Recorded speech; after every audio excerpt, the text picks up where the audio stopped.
এই যে মাদারবোর্ডটি রয়েছে এই মাদারবোর্ডটি অন হচ্ছে না। তো এই যে স্টার্টিং প্রবলেম রয়েছে মাদারবোর্ডটিতে, এখানে অ্যাকচুয়াল প্রবলেম কোথায় আছে মাদারবোর্ডের মধ্যে সেই প্রবলেমটি খোঁজার চেষ্টা করব এবং আপনাদেরকে দেখাবো। তাহলে শেষ পর্যন্ত সঙ্গে থাকুন।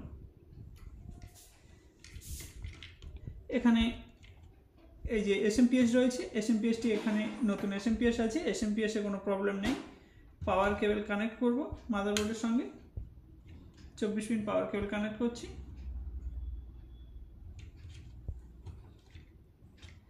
ফোর পিন পাওয়ার কেবল কানেক্ট করব।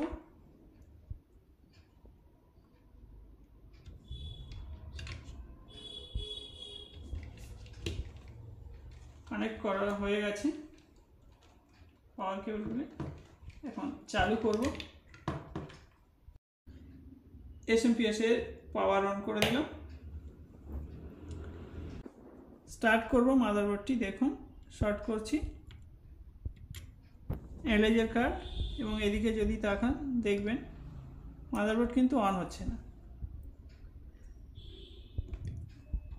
এমন যদি হয় তাহলে সর্বপ্রথম একটা কাজ করবেন, এই যে 4 পিন পাওয়ার কেবল কানেক্টরটি রয়েছে এই কানেক্টরটি খুলে নিতে হবে। 4 পিন পাওয়ার কেবল কানেক্টরটি খুলে নেব। খুলে নেওয়ার পর একবার পাওয়ার সুইচ অন করব এবং স্টার্ট করব। দেখুন মাদারবোর্ড চালু হয়ে গেছে, কিন্তু এখানে নো ডিসপ্লে দেখাচ্ছে। এই যে 4 পিন পাওয়ার কেবল কানেক্টর এখানে যদি যুক্ত থাকে তখন অন হচ্ছে না, খুলে নিলে অন হচ্ছে। এখানে 4 পিন পাওয়ার কেবল কানেক্ট করা নেই, এখন মাদারবোর্ড চলছে। তার মানে এখানে এই যে ভিআরএম সেকশন রয়েছে, প্রবলেম এই ভিআরএম সেকশনের মধ্যে রয়েছে। ভিআরএম সেকশনের প্রবলেমটি সলভ করলে তখন এই মাদারবোর্ডটি সঠিকভাবে চলবে এবং ডিসপ্লে চলে আসবে। এখানে দেখুন বিভিন্ন প্রবলেমগুলো এখানে শো করছে, ভিআরএম সেকশনের প্রবলেম এখানে রয়েছে এবং ডিসপ্লে ফেল দেখাচ্ছে। তাহলে পাওয়ার সুইচ অফ করে দিলাম, দেওয়ার পর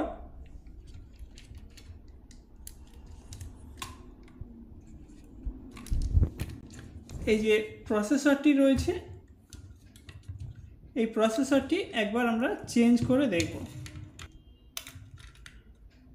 একবার চেঞ্জ করতে হবে,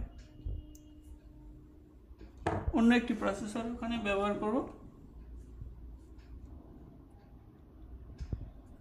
লক দেখে বসাতে হবে।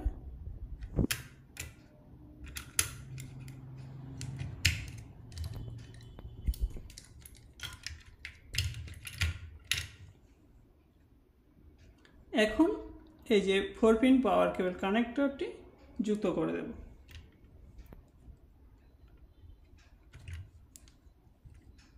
লক দেখে যুক্ত করে দিলাম। এরপর পাওয়ার সুইচ অন করব, করে এখানে শর্ট করছি। দেখুন ডিসপ্লের দিকে কম্পিউটার চলছে এবং ডিসপ্লে এসে গেছে, মাদারবোর্ড ওকেভাবে কাজ করছে। প্রসেসর চেঞ্জ করার পরে যদি মাদারবোর্ড চালু না হয় এবং ডিসপ্লে না আসে তাহলে ভিআরএম সেকশনের মধ্যে প্রবলেম রয়েছে বলে ধরতে হবে এবং ভিআরএম সেকশন তখন রিপেয়ার করতে হবে। কিভাবে ভিআরএম সেকশন রিপেয়ার করতে হবে তার ভিডিও আমার চ্যানেলে আপলোড করা আছে, সেখান থেকে দেখে নিতে পারেন। ভিডিওটি ভালো লাগলে লাইক কমেন্ট শেয়ার করবেন এবং আমার চ্যানেলে নতুন হয়ে থাকলে চ্যানেলটি সাবস্ক্রাইব করে অল নোটিফিকেশন অন করে দেবেন এই ধরনের আরও নতুন নতুন ভিডিও সবার আগে পাওয়ার জন্য। Thanks for watching.